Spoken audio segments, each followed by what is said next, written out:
స్పష్టత, ఎవరికి ఎన్ని సీట్లు వస్తాయని చెప్పి.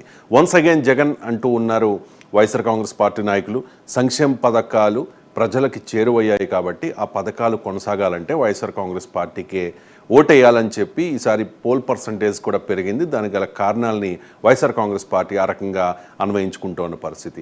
మరోవైపు విదేశీ పర్యటన ముగించుకుని చంద్రబాబు నాయుడు హైదరాబాద్ చేరుకున్నారు. చాలా కాన్ఫిడెంట్గా ఉన్నారు. నిన్న చాలామంది తెలుగుదేశం పార్టీ సీనియర్ నాయకులతో కూడా ఆయన భేటీ అయ్యారు. వాళ్ళందరూ చెప్తోంది ఒకటే, వైసీపీకి 35కు మించి రావు అని చెప్పి. ఇక జనసేన పార్టీ మొదటి నుంచి కూడా 100% స్ట్రైక్ రేట్ అంటూ ఉన్నారు పవన్ కళ్యాణ్. సో అందుకే త్యాగాలకు కూడా వెనకాడలేదు అని చెప్పి చెప్పుకొచ్చే ప్రయత్నం చేశారు. సో జనసేన పార్టీ ఇప్పుడు కీ రోల్ పోషించబోతోంది. ఒకవేళ వైసీపీకి టీడీపీకి మ్యాజిక్ ఫిగర్కి దగ్గరగా సీట్లు వచ్చే పరిస్థితి ఉంటే, మ్యాజిక్ ఫిగర్కి దాటి రాని పరిస్థితి ఉంటే అప్పుడు రేసులో జనసేన ఉండే అవకాశం ఉంది. ఇప్పుడు అందరి దృష్టి జనసేన పార్టీ పోటీ చేసిన 21 స్థానాల్లో ఎన్ని స్థానాల్లో గెలుస్తుంది అనే దాని మీద. చాలామంది చెప్తూ ఉన్నారు ఒక 18 నుంచి 18 స్థానాల వరకు గెలవచ్చు అని చెప్పి. కొంతమంది 100% స్ట్రైక్ రేట్ స్ట్రాటజీతో పవన్ కళ్యాణ్ అభ్యర్థుల్ని నిలబెట్టారు కాబట్టి, ఆ స్థానాలని నియోజకవర్గాలను ఎంచుకున్నారు కాబట్టి 21కి 21 రావచ్చు అని చెప్పి. నిజంగా 21 వస్తే ఆ పరిణామాలు వేరేలా ఉంటాయి. అదే అందరి దృష్టి ఇప్పుడు జనసేన పార్టీ ఎన్ని స్థానాలు గెలుచుకుంటుంది అనే దాని మీదే. రకరకాల ఊహాగానాలు ఉన్నాయి. కొంతమంది ప్రెడిక్షన్ ఏ రకంగా ఉందంటే ఒక 6 నుంచి 8 స్థానాలు రావచ్చు అని చెప్తూ ఉంటే, అంటే కరడుగట్టిన వైసీపీ వాదులు కూడా చెప్తూ ఉన్నారు ఒక 6 నుంచి 8 స్థానాల్లో జనసేన పార్టీ ఈసారి ఖచ్చితంగా గెలవచ్చు అని చెప్పి. కొంతమంది అయితే 15 నుంచి 18 ఇస్తూ ఉన్నారు. కొంతమంది అయితే 21కి 21 పవన్ కళ్యాణ్ చెప్పినట్టుగా 100% స్ట్రైక్ రేట్ అని చెప్తున్న పరిస్థితి. సో దాసర్ రామ్ గారు నిన్న కొన్ని నియోజకవర్గాలకు సంబంధించి గెలిచే స్థానాలకు సంబంధించి క్లియర్గా కొన్ని విషయాలు చెప్పారు. దాసర్ రామ్ గారు నమస్కారం. దాసర్ రామ్ గారు నిన్న పాలకొండ, నెల్లిమర్ల, నెక్స్ట్ విశాఖ సౌత్, యలమంచిలి, పెందుర్తి, అనకాపల్లి, పిఠాపురం, రాజానగరం ఇక్కడ వరకు మనం డిస్కస్ చేసుకున్నాం. దీనిలో మీరు క్లియర్గా గెలిచే స్థానాలు చెప్పారు. విశాఖపట్నంలో, ఉమ్మడి విశాఖ జిల్లాలో జనసేన పార్టీ పోటీ చేసిన 4 స్థానాల్లో కూడా గెలవగలుగుతుంది అని చెప్పి. విశాఖ సౌత్, యలమంచలి, పెందుర్తి, అనకాపల్లి, పాలకొండ, నెల్లిమర్లకు కూడా కాస్త ఎడ్జ్ ఇచ్చారు. దాంతోపాటు ఉమ్మడి తూర్పుగోదావరి జిల్లాలో ఉన్న 2 నియోజకవర్గాలకు సంబంధించి మనం డిస్కస్ చేస్తాం నిన్న. పిఠాపురం ఖచ్చితంగా అక్కడ 40,000 మెజారిటీతో పవన్ కళ్యాణ్ గెలవబోతూ ఉన్నారనేది మీ అంచనా. అలాగే రాజానగరం కూడా బత్తుల బలరామకృష్ణకే మొగ్గు చూపించిన పరిస్థితి. ఇక మిగిలిన 13 నియోజకవర్గాల గురించి ఈరోజు మాట్లాడుకుందాం. కాకినాడ రూరల్ నియోజకవర్గానికి సంబంధించి అక్కడ 2 కాపులు పోటీలో ఉన్నారు. ప్రజారాజ్యం పార్టీ ద్వారా రాజకీయ అరంగేట్రం చేసి ఎమ్మెల్యే అయిన మాజీ మంత్రి కురసాల కన్నబాబు వెసెస్ పంతన్ నానాజీ. ఏ రకంగా ఉండే అవకాశం ఉంది? పోల్ పర్సంటేజ్ విషయానికి వస్తే 2019 కంటే జస్ట్ 1.8% పెరిగిన పరిస్థితి.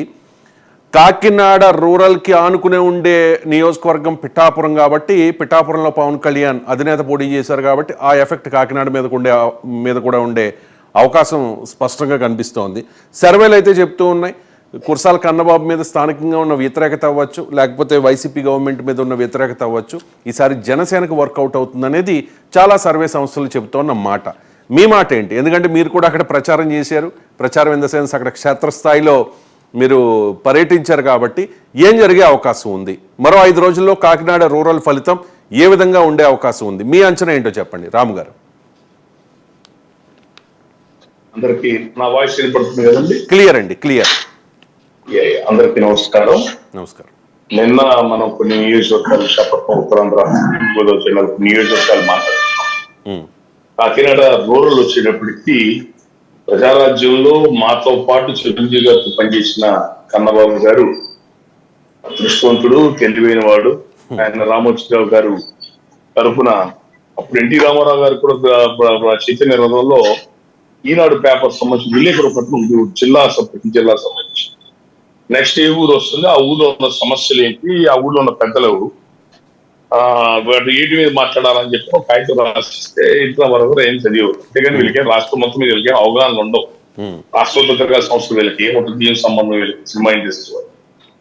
అట్లాగే మరి రామోజీరావు గారు ప్రమోట్ చేశారో, మరి ఎవరు ప్రమోట్ చేశారో తెలియదు కానీ ఒక జిల్లా బ్యూరో ఉండే ఈనాడు పేపర్ల బ్యూరో ఉండే కన్నబాబు గారు చిరంజీవి గారి దగ్గర ఇవి గ్రామాల సమస్యలు రాసి ఉండటం గురించి ఆయన దగ్గర చేయలేదు. నేను మొదటి నుంచి చూసింది ఏంటంటే పవన్ కళ్యాణ్ గారు పార్టీలో రావడానికి ట్రై చేసినప్పుడు పవన్ కళ్యాణ్ గారు యాక్సెప్ట్ చేయలేదు. కారణం ఏంటంటే పార్టీ కట్టి ముందు పాడైపోయి నాశనం అయిపోతున్నాను కూడా కొంతమంది ఉంటారు. జనసేన ప్రజారాజ్యం దగ్గరగా చూశారు. ఎస్ బాస్ కల్చర్, ఎవడెట్లా పోతే చిరంజీవి ఎట్లా పోతే పవన్ కళ్యాణ్ ఎట్లా పోతే కింద పనిచేసే వాళ్ళు ఎట్లా పోతే పార్టీ ఓడిపోతే మా ఎజెండా మాకు కావాల్సింది మాకు వస్తే చాలు. అందుకని ఎస్ పాస్ అద్భుతంగా చేశారు సార్. పార్టీ విలీనం భలే బాగా గెలిపారు సార్, ఎటువంటి గొడవలు కానీ అని చాలా బాగా. అంటే కంటి ముందు సర్వనాశనం అయిపోతున్నా మాకేం సంబంధం లేదు. ఎందుకంటే మేము కలిసి చిరంజీవి గారితో కలిసి తిరిగిన వాళ్ళు అందరూ టూర్ కమిటీలో, మేమేమి ఇదే రోడ్ల మీద ఇంకా ఇక్కడే ఉన్నాము. కొంతమంది మంత్రులు చేసి 100 కోట్ల అధిపతులు కూడా అయిపోయారు. అది ఎవరి ఎజెండా వాళ్ళ కొట్టింది. ఎజెండా ఉంటూ పనిచేయాలి రాజకీయాల్లో మాకు చేత. ఇది ఆయన కన్నబాబు గారు కాకినాడ రూరల్ మంచి ఇండస్ట్రీస్ ఉన్నాయి, నెల ఆదాయ వనరులు ఉంటాయి అక్కడ అన్ని జాతర. కాకినాడ రూరల్ కాపులు హైయెస్ట్ కాపులతో ఉండే ప్రాంతం, వన్ సైడ్ గా గెలిచేసే ప్రాంతాలు ఆయన అక్కడ పెట్టుకున్నారు. ఎమ్మెల్యే అయ్యాడు, అంత బాగానే ఉంది. మన వైసీపీ కూడా ఎమ్మెల్యే అయ్యారు.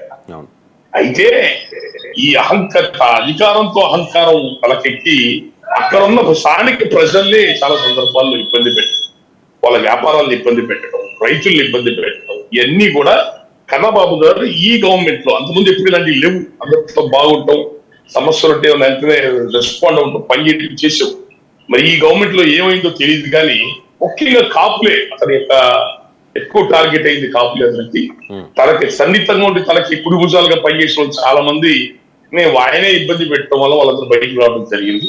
అది స్థానికంగా కన్నబాబుకి పెద్ద మైనస్. అసలు వైఎస్ఆర్సీపీ ఎగరిస్ట్ గాలి వదిలేయండి, అసలు పక్కన పెట్టండి.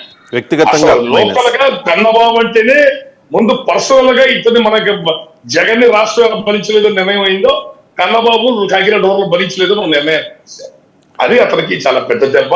ఇంకా 19 నానాజీ గారు అంటారా, మొదటి నుంచి కాంగ్రెస్ ఫ్యామిలీ, పల్లవరాజు గారు కేంద్ర మంత్రి చేసిన పల్లవరాజు గారికి బాగా ఆప్తుడు ఉండే మనిషిగా కాంగ్రెస్ పార్టీ కొలాప్స్ అయిపోయి జనసేన పార్టీకి వచ్చారు.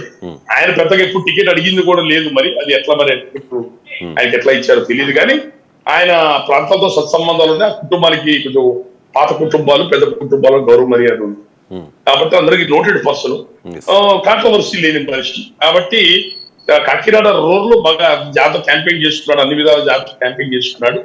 100కి 100% ఈజీగా గెలిచేసి మొత్తం నానాజీ గారి పైపెచ్చు నేను చెప్పాను.